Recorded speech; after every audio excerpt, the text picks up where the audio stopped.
lo dice Romanos 9:5, Dios sobre todas las cosas. En primera de Juan 5:20 dice que Cristo es el Dios verdadero. Entonces, sin embargo, esa manifestación humana del Señor, al hacerse como uno de nosotros, la Biblia le dice que Él es el postrer Adán.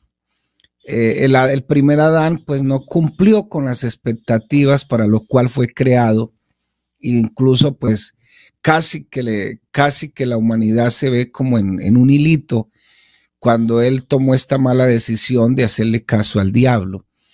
Entonces ese propósito de Dios a través de Adán y a través de su esposa se vio algo frustrado y quedó como entre paréntesis, pero nace el postrer Adán, y el postrer Adán es al que yo tengo que usar como modelo.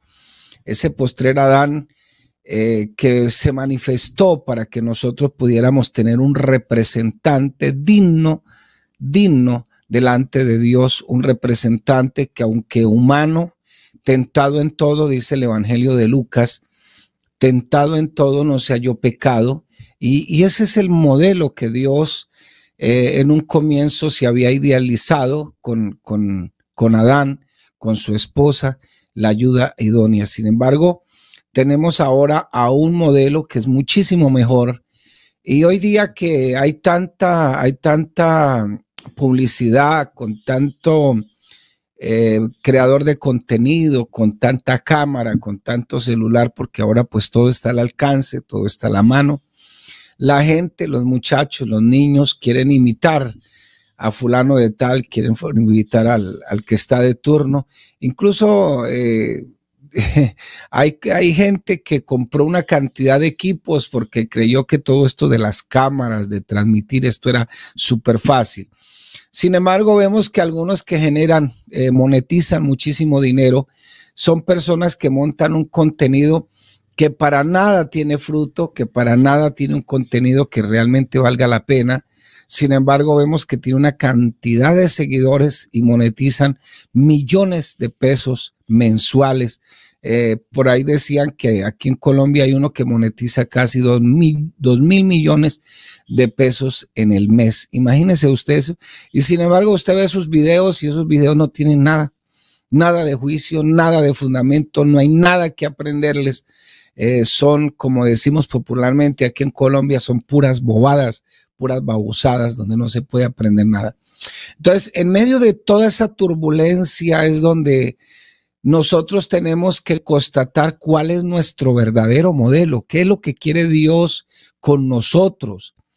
Y a veces cuando escuchamos esos profetas, decía nuestro hermano Jairo, esos predicadores, la gente acude porque quieren escuchar, realmente les dice lo que la gente quiere escuchar. Entonces les habla de un propósito y la gente cree que un propósito es todo te va a salir bien, la ausencia de los problemas, te entregas al Señor y automáticamente caminas casi por el aire, que no te va a ocurrir nada, que el banco se va a llenar de dinero, vas a obtener la casa que necesitas, no vas a tener discusiones con el esposo, con la esposa, en el trabajo tú vas a ser una persona, y eso es lo que predica la teología de la prosperidad. Todo eso, propósitos, ¿qué propósito? Y tú eres un propósito de Dios y tú estás aquí porque eres un propósito de Dios.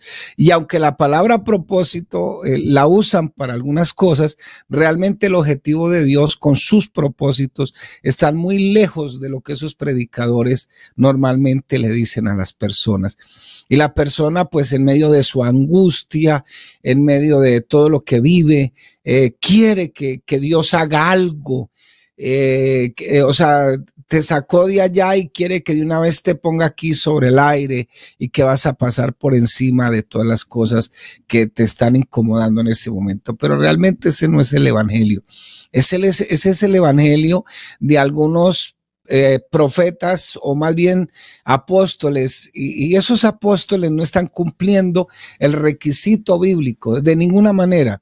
porque el único requisito para ser apóstol es que haya estado presencialmente con el Señor.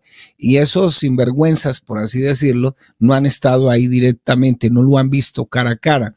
El apóstol Pablo, pues decían que no era apóstol y por eso se burlaban de él y cuestionaban su apostolado. Pero acuérdese que al apóstol Pablo, cuando iba montado hacia Damasco, el Señor se le apareció en persona. Él usa la palabra como un abortivo, entonces se le apareció personalmente. Por eso a Timoteo se le dice que es apóstol, se le dice también a Santiago, a Judas, que es apóstol, porque ellos estuvieron personalmente con el Señor. Lo que nosotros ahora predicamos es el fundamento apostólico. La Biblia dice: edificados sobre el fundamento de apóstoles y profetas, siendo la principal piedra del ángulo Cristo mismo. El apóstol Pablo en 1 Corintios 11:1 dice: sed imitadores de mí, así como yo lo soy de Cristo. Entonces, ¿cuál es tu modelo en este tiempo? ¿Cuál es el modelo de nosotros? ¿Cuál es el propósito real que Dios quiere o tiene para nosotros? Y sus propósitos están escritos en la Biblia. Nosotros lo que tenemos que hacer es empezar a vivir dentro de su voluntad moral, partiendo de nuestra ética bíblica, partiendo de esos mandamientos bíblicos para poder vivir la voluntad moral. Cuando tú y yo estamos viviendo dentro de la voluntad moral de Dios, acuérdese que la moral del mundo es muy distinta a la moral de Dios, a la moral de la palabra.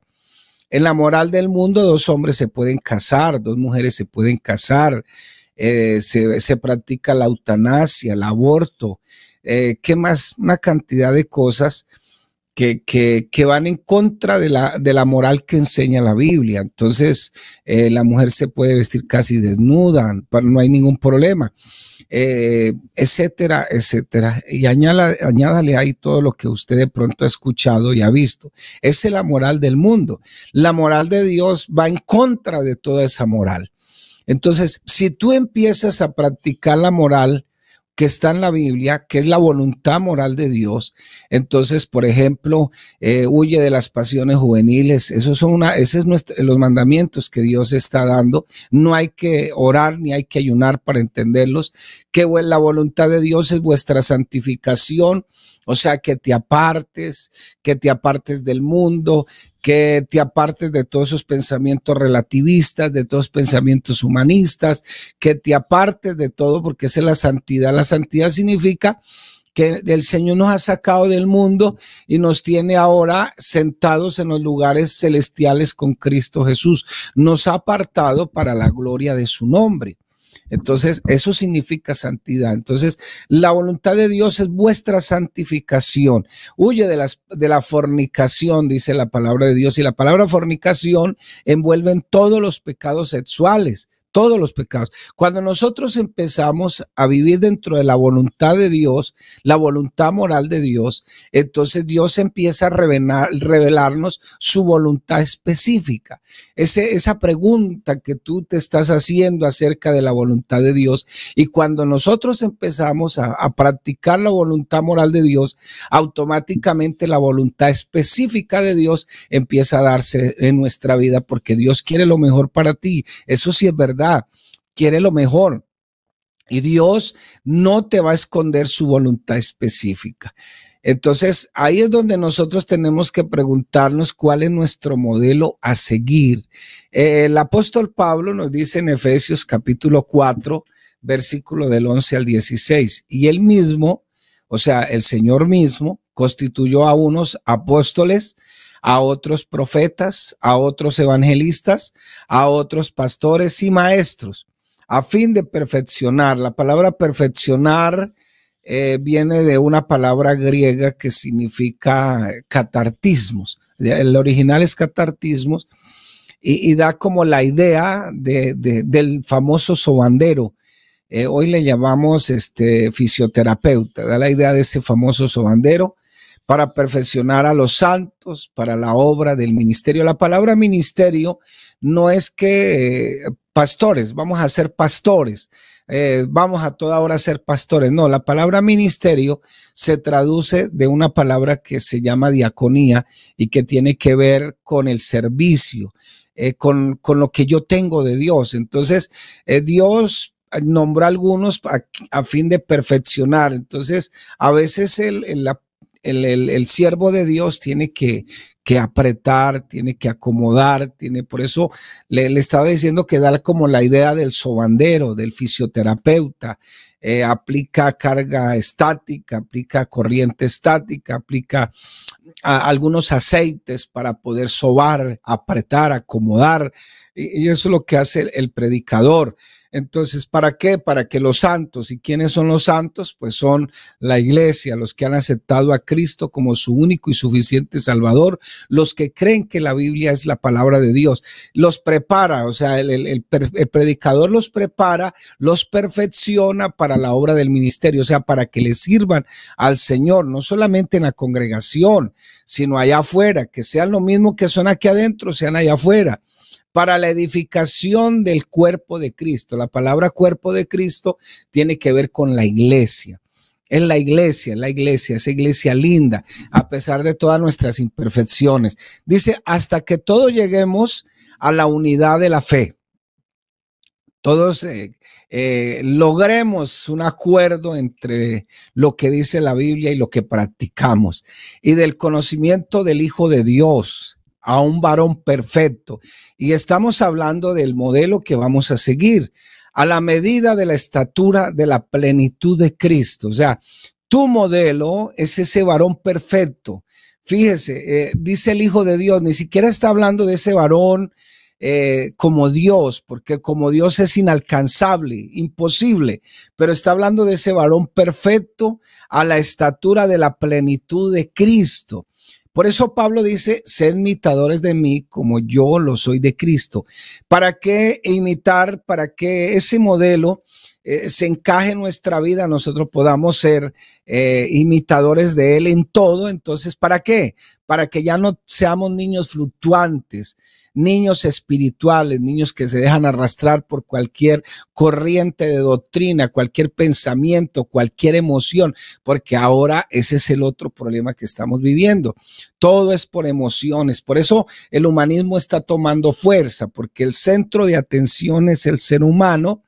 Y entonces quitaron a Dios y pusieron al hombre como centro de adoración. Entonces aquí lo que importa es lo que el hombre siente. Entonces si el hombre siente ser un conejo, eso es lo importante. Si me veo como un conejo, dijo alguien, me veo como un millonario, pero nada que me enriquezco, me veo como tal cosa, me veo aquí. Le decían a un médico, alguien fue a consultarlo, un psiquiatra, fue a consultarlo, entonces, perdón, un médico fue a consultarlo y le dijo, la persona le dijo, vea, ves que yo me veo sin una pierna, yo me veo sin una pierna, me siento sin una pierna y quiero mandarme a amputar la pierna. Entonces el hombre lo mandó para un psiquiatra, el médico. Entonces le dije, ¿por qué no hacen eso mismo cuando alguien quiere amputarse los órganos genitales? Dijo, porque nos quitan la licencia. Entonces fíjese que lo más importante casi que es lo que el hombre siente. Dice, para que no sean llevados por doquiera de todo viento de doctrina, por estratagema de hombres para engañar emplean con astucia las artimañas del error. Versículo 15, sino que siguiendo la verdad en amor crezcamos. Porque aquí hay que madurar. La palabra crecer es sinónimo de madurar. Crezcamos en todo aquel, y está hablando nuevamente de ese varón perfecto, del Hijo de Dios, crezcamos en. Nótese que aparece la preposición en, que quiere decir dentro. Crezcamos en todo, otra vez, en aquel que es la cabeza.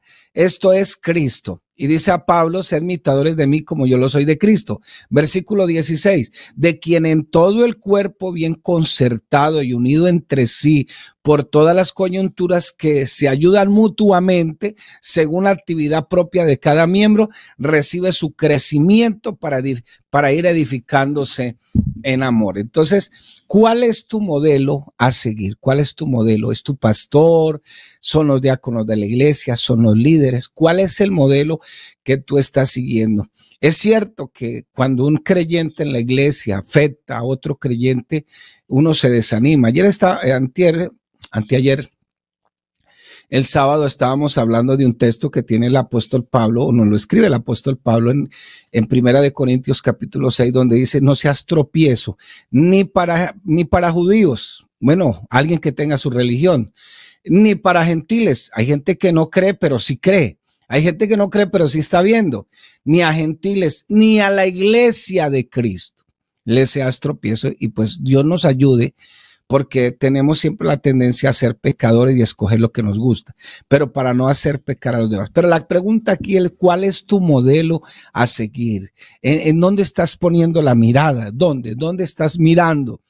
Y te voy a decir aquí con este texto bíblico que te voy a citar, ¿cuál es el propósito de Dios en tu vida? ¿Cuál es el propósito? Está escrito, pero quiero que lo entiendas en esta mañana, lo entendamos porque estamos aquí todos. Dice Romanos 8, 28 y 29. Entonces vamos a mirar cuál es ese propósito que Dios tiene para tu vida, dependiendo a quién estás siguiendo, cuál es tu modelo.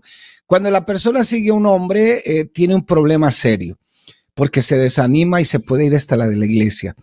Conozco a un centenar. No, yo no voy allá porque es que hay una mano de hipócritas. Yo no me congrego porque es que hay una mano de hipócritas. Y no se te olvide quién es el que te convoca a la reunión, al culto. No te convoca el pastor, es el Señor el que te convoca. Dice, no dejando de congregarse como algunos tienen por costumbre. Entonces, muchos pecamos a veces cuando, si de manera injustificada, no nos congregamos. Es que el hecho de congregarnos tiene un valor infinito, muy grande. A veces llegamos tarde y no se le olvide que el que nos convoca es el Señor. Llegamos tarde al culto, nos da lo mismo, como es el culto, pero vas a una reunión política, vas a cualquier otra parte y llegas puntualmente. Ya he visto gente haciendo cola a las 5 de la mañana en algunas partes porque lo han convocado y tiene que llegar a tiempo. Bueno, Dios también te convoca al culto y tienes que llegar a tiempo. Él es el que te convoca. Entonces, ¿cuál es tu modelo a seguir? ¿Cuál es el modelo a seguir? Nuestro modelo en este día se llama Jesucristo el Señor. Y no estoy hablando que lo sigas como Dios, porque eso es independiente, porque Él es Dios y yo tengo que amarlo, tengo que respetarlo, tengo que acatar sus mandamientos. Pero estoy hablando de ese Cristo como hombre, ese modelo a seguir y en el cual de ahí parte el propósito que Dios tiene para tu vida, para mi vida. Dice el apóstol Pablo en Romanos 8, 28 y 29, y sabemos que los que aman a Dios, todas las cosas le ayudan a bien. Esto es, a los que conforme a su propósito son llamados. Pero hay varias preguntitas aquí en este texto. Y el primero, ¿cómo lo sabes? ¿Cómo sabes? ¿Cómo sabes tú las cosas? ¿Cómo las sabes? Pues primero, por la palabra, dice el mismo apóstol Pablo escribiendo en Romanos que todo lo que se ha escrito es para nuestro testimonio. Lo sabes por la palabra. ¿Por qué más lo sabes? Porque a veces en la congregación hay un hermano de 40, 50, 30, 30 años. Yo, por la gracia del Señor, por la gracia de Dios, tengo 30 años de estar en el evangelio. Aquí el Señor es el que me ha ayudado a perseverar, no por mi fuerza, sino por las fuerzas que Dios me da. Entonces, sabemos, por eso lo sabemos, que los que aman, aquí es donde está la diferencia. ¿Por qué? Porque no todos, el impío no ama a Dios. La persona incrédula no ama a Dios. Entonces, sabemos que los que aman a Dios, todas las cosas le ayudan a bien. La Biblia de las Américas la traduce como que todas las cosas cooperan para bien. Esto es a los que conforme a su propósito son llamados. Entonces Dios sí te llamó con un propósito, te salvó con un propósito y te está formando con un propósito. ¿Cómo me está formando? Porque a los que antes conoció, también los predestinó para que fuesen hechos. Ahí donde está, puedes subrayar esa frase. Los predestinó para que fuesen hechos conforme a la imagen de su Hijo. Entonces, cuando alguien te diga es que Dios tiene un propósito contigo, dígale sí, Él quiere formarme a la imagen de su Hijo. Me río un poquito, hermano, me perdonan, pero es que, ¿por qué me río un poco? Por aquello de esos predicadores, esos motivadores evangélicos incluso. Dios tiene un propósito contigo, Dios, y el propósito es que salgas de ese problema. Claro, Dios te va a sacar del problema, pero con ese problema Dios te quiere formar a la imagen de tu hijo. Entonces, en estos días por ahí supe de alguien que le sucedió algo. Entonces, pero yo siempre le estaba preguntando al Señor por qué no logro entender cómo es este hermano o esta hermana. No logro entender, no logro entender, no logro entender. Y por más que uno a veces insiste, no, Dios mío, pero pasó algo por ahí, algo que estaba fuera de la iglesia, pasó algo. Y se molestó bastante el hermano y estaba por ahí incómodo y todo eso, pero alguien llegó y lo sentó y lo hizo reflexionar. Dijo, usted es un hijo de Dios y ¿sabe por qué le pasó eso? Porque usted es muy delicado. Entonces, fíjese, Dios te está formando de acuerdo a la imagen de su hijo. Entonces, para que él sea el primogénito entre muchos hermanos, no sé cuál sea la situación que estás viviendo en este momento con tus hijos, con tu esposo, de pronto en el trabajo, de pronto contigo mismo, porque uno tiene luchas con uno mismo, pero Dios te está formando a la imagen de su hijo. ¿Y cómo es la imagen de su hijo? Por eso dice, le estoy preguntando en esta mañana, ¿cuál es tu modelo? ¿Cuál es ese modelo a seguir? ¿Cuál modelo estás siguiendo? ¿A quién estás siguiendo? Y cuando pases por algo en la iglesia, es que aquí no hay amor. No, Dios te quiere formar a la imagen del Hijo, haciendo que tú ames y que aprendas cuál es el concepto de amor de la Biblia. No el amor del mundo, porque el amor del mundo lo definen de otra manera. El amor en el mundo está definido como acariciarse, besarse, darse regalos el día del San Valentín y el día del amor y la amistad. Eso está definido como el amor. Esa traga maluca, dicen los muchachos, estoy tragado hasta las medias. Eso lo definen como amor. No, hay cosas que son enamoramiento, hay cosas que son de sentimientos, pero el amor de la Biblia es algo muy distinto. Entonces el amor, el mundo lo define como acariciarse, besarse, citarse y hasta tener relaciones sexuales. Entonces, no, Dios te quiere formar al verdadero amor que enseña la Biblia. Entonces, para que seamos formados a la imagen de su hijo. Ese es el modelo que debe seguir, no el que sale allá, que las mujeres no sé qué, las mujeres facturan, que lo uno, que lo otro, que para aquí, que para allá. Entonces están saliendo una cantidad de modelos ahí en las redes, en la televisión, en todo eso. Y tú como que incluso predicadores de la prosperidad y sale la hermana ya. Aparentemente sale la hermana haciendo el batido para mantenerse en línea, sin un gordito, todo perfecto en la casa. El esposo perfecto, diseñado en computador y sale animando y resulta que la pobre que la ve no es el modelo pero ¿a qué hora le pasa eso? Y yo, ¿por qué no vivo esto? Yo, no, porque es que ella es una motivadora. Ella no está siendo formada a la imagen del Hijo. Entonces, ese es el problema. No sé cuál sea tu situación en esta mañana, pero acuérdate de estas palabras. Estamos siendo formados a la imagen del Hijo. ¿Por qué? Porque ese es el modelo que yo debo seguir. Dice, para que Él sea el primogénito entre todos los hermanos. ¿Y cuáles las características que tiene esa imagen? Ese modelo, cuáles son las características, cuál es el propósito que realmente Dios quiere que se cumpla en tu vida, cuál es ese propósito. Bueno, le voy a dar aquí algunas razones de cuál es ese propósito que Dios quiere que se cumpla en tu vida. La primera, y vamos a ir a Gálatas capítulo 5, versículo 22 y 23. Entonces, el Hijo tiene todo este fruto, todas estas características, todas estas virtudes, y que Dios quiere que como quiere formarte y formarme a la imagen de su Hijo, Él quiere que yo tenga todo esto. Entonces dice, mas el fruto del Espíritu es amor, y ese amor se traduce de la palabra ágape. Es ese mismo amor que dice allá en Juan capítulo 3, versículo 16, que de tal manera amó Dios al mundo. Amor, gozo, que es bienaventuranza. La misma bienaventuranza que se traduce de la misma palabra, esa palabra que está allá en el Salmo número 1, bienaventurado el varón.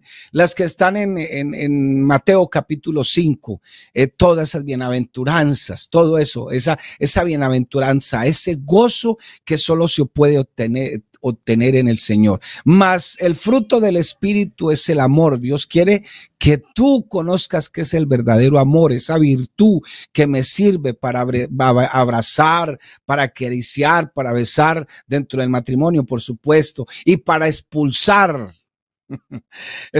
cuando alguien quiera hacerme daño, ese amor que me va a servir, que aunque ese marido que te ha hecho tanto daño y que ya no vives con él porque maltrataba a sus hijos, qué sé yo no lo puedo ver en pintura. No, sí, ese amor verdadero es que a pesar de que hubo ese problema, tú lo sigas amando, así no vivas con él, lo sigas amando. ¿Por qué? Porque es que el verdadero amor no busca dañar a la otra persona, no busca dañar a nadie y tampoco busca dañarse a sí mismo. No es el amor que enseña al mundo de abrazarse, acariciarse, darse regalos el día del amor y la amistad. Eso es un sentimiento muy bonito. Por eso la gente se casa con muchas expectativas y cuando llega al matrimonio entonces se decepciona. No, está siendo infeliz, está esto, está lo otro, está siendo infeliz. Pero entonces dice amor, gozo, paz, es esa misma paz que dijo el Señor, la que yo doy, no la que da el mundo. ¿Se acuerda aquella frase del apóstol Pablo en Filipenses 4:7, ya condenado a muerte? Y Pablo dice, la paz de Dios que sobrepasa todo entendimiento, la paz de Dios que sobrepasa todo entendimiento, la cual llenará vuestros corazones. La paz no es la ausencia de los problemas. La vida cristiana no es la ausencia de los problemas. La paz es que yo pueda descansar en Cristo Jesús. La paz es que yo esas cargas que a veces no las sé llevar, las pueda descargar en el Señor. Mi paz os dejo, mi paz os doy, yo no la doy como el mundo la da. Entonces, fíjese cómo es el modelo que Dios tiene para formarte a la imagen del Hijo. Entonces, Dios sí tiene un propósito y está ahí en los Romanos 8. Cuando alguien te diga, Dios, que Dios tiene un propósito conmigo, decir, me quiere formar a la imagen de su Hijo. Entonces, por eso dice el apóstol Pablo que Dios ha puesto ahí a algunos evangelistas, a algunos pastores, a algunos maestros, a algunos profetas, a algunos evangelistas, para que pueda edificar los santos para la obra del misterio, para que crezcan hasta que lleguen a la estatura de Cristo, a ese varón perfecto. Esa es la medida es esa. La medida es la estatura de Cristo. Y el Señor nos corrobora en Romanos 8:28 que Él quiere formarnos a la imagen de su Hijo. Si hay algo que te está afectando hoy, y sobre todo en la iglesia, es que me voy de la iglesia porque no hay amor, entonces no has entendido. Dios te ha puesto en su iglesia local, ahí su iglesia local, la más cercana, para que tú crezcas, para que tú le des la importancia a la iglesia y para que tú crezcas. ¿Cómo? ¿Qué más nos falta? Paciencia. Esa paciencia que está aquí no es la paciencia de Santiago. La paciencia de Santiago es una paciencia de soportar las pruebas. Esta paciencia aquí tiene que ver un poquito más con lo que los psicólogos hablan hoy de resiliencia, pero respecto a los otros seres humanos, aunque la paciencia de Santiago tiene que ver con cosas más drásticas, cosas que pasan, que yo no las busco, pruebas que yo no las busco, sufrimientos que yo no los busco. Sin embargo, la paciencia de aquí tiene que ver es con tu hermano en la fe. Puede ser con tu prójimo también. Es esa paciencia de soportarlo, así no me agrade. A veces la gente la escucha uno diciendo, me dañó el culto. Entonces, si tú no has sido formado de acuerdo a la imagen de su Hijo, en esta paciencia, te van a fastidiar, te van a molestar, te van a cansar, te van a hacer sacar de las casillas. No me soporto al hermano, no me soporto al pastor, no me soporto a la esposa del pastor. Bueno, si no estás acatando de que Dios sí tiene un propósito contigo, entonces estás entrando en rebeldía con la palabra. Y eso es más terrible. Por eso la palabra paciencia, benignidad y bondad van las tres uniditas ahí, porque tiene que ver con mi hermano en la fe, con la persona que está a mi lado, a veces con la que me afecta, la que chismea de mí a veces. Esa es la paciencia que habla aquí. Y de repente, si tú no has pasado por eso y en este momento estás pasando por eso, es porque Dios sí quiere formarte a la imagen del Hijo. ¿Qué más? Mansedumbre. Esa mansedumbre tiene que ver, fe. La fe aquí, creo que la Biblia de las Américas la traduce como fidelidad. ¿Fidelidad a quién? Fidelidad a Dios. Fidelidad al Señor. Por eso, cuando yo digo que Jesucristo es mi Señor, y dice el mismo apóstol, nadie puede decirle Señor al Señor si no es por el Espíritu. Cuando la palabra Señor en el Nuevo Testamento viene de una palabra griega que se llama Kurios. Esa Kurios se traduce de la palabra Adonai, que en el Antiguo Testamento se traduce como Señor. Y eso tiene que ver con que Él es mi amo. Yo soy su esclavo, yo soy su siervo, yo soy dueño de Él. Entonces, esa palabra fidelidad es que no es solo aceptar, en otras palabras, el señorío de Cristo. Es aceptar. Y eso tiene que ver también con la mansedumbre. La mansedumbre es esa calidad de manso, no menso. Porque no, mansedumbre tiene que ver con que yo acepto su palabra. En Mateo capítulo 5, en las bienaventuranzas dice, bienaventurado el manso porque recibirá la tierra por heredad. El manso es el que acepta con mansedumbre la palabra de Dios, la vive. Por eso el hermano Jairo estaba leyendo ahí en el Salmo 119. Ese es un escrito, no se sabe exactamente si lo escribió David o lo escribió el sacerdote Esdras, pero es un escrito a la palabra, es resaltar la palabra de Dios, y eso tiene que ver con la mansedumbre, aceptar con mansedumbre su palabra, aceptar con fidelidad y serle fiel a Dios en todo el sentido de la palabra. No va a ser perfecto, no vas a ser perfecto, eso lo sé, muchos lo sabemos, pero sí vas a tratar de vivir la fidelidad. Y quizás ahí es donde dice, todos los que aman a Dios, todas las cosas le ayudan a bien.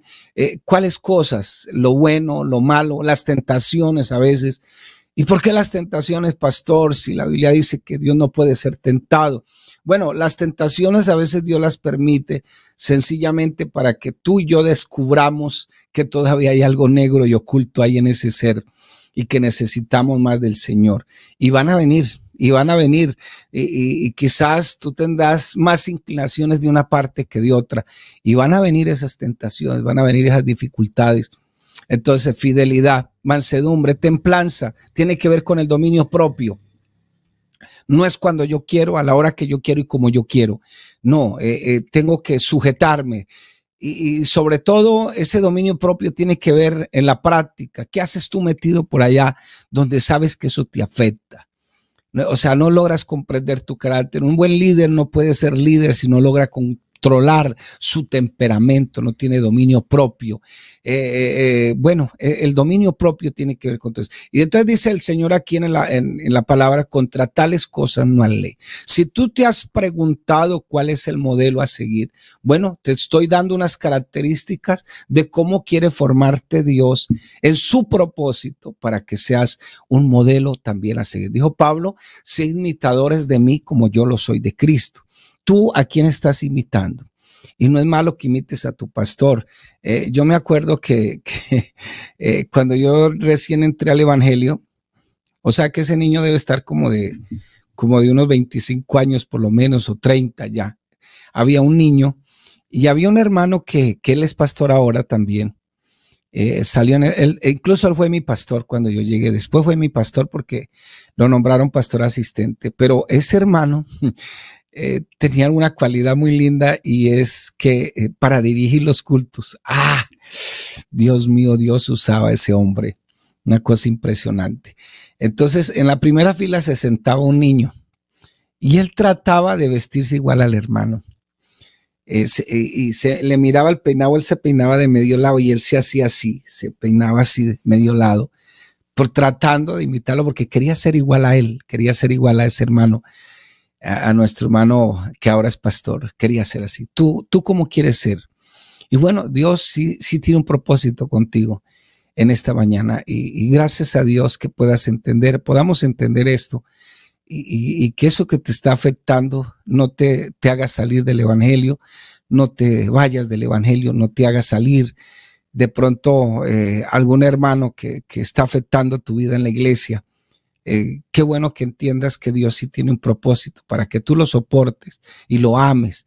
De pronto el problema ahí con la separación, el divorcio que está viviendo, bueno, tienes que seguir amando a pesar de todo eso, y ese amor te servirá ni para dañar a los otros ni para que te dañes a ti mismo o a ti misma. Dios te está formando a una imagen perfecta, como a un varón perfecto. Ese varón perfecto se llama nuestro Señor Jesucristo. Dijo Pablo, por favor, imítenme a mí, imítenme a mí. Y Pablo no tapó sus luchas. Dijo, incluso tengo un aguijón y Dios me lo ha dejado ahí para que yo sea más humilde y acepte con más humildad al Señor. Sé imitadores de mí, así como lo soy de Cristo. Mi hermano, en esta mañana yo lo invito en el nombre de Jesús para que usted siga poniendo la mirada en el Señor y pueda seguir entendiendo los propósitos del Señor. Dice Romanos 8:29, porque a los que antes conoció, antes de que tú nacieras, el Salmo 139 dice que Él estaba ahí en el embrión, viéndome cuando yo me estaba formando, porque a los que antes conoció también los predestinó. Y aunque los calvinistas usan esto para decir que algunos van a ser salvos, otros van a ser condenados, no, la predestinación en el evangelio tiene que ver en aceptar a Cristo. O sea, yo acepto a Cristo, estoy predestinado a ser salvo, para que fuesen hechos conforme a la imagen de su Hijo, para que Él sea el primogénito entre muchos hermanos. Primogénito es el primero, es el que yo voy a poner mi mirada ahí, al que yo voy a seguir. Yo voy detrásito de Él, amparado por su sombra, por su imagen, amparado en Él. Así que, mi hermano, puesto los ojos en Jesús, el autor y consumador de la fe. Dios le bendiga en esta mañana. La paz de Cristo para todos.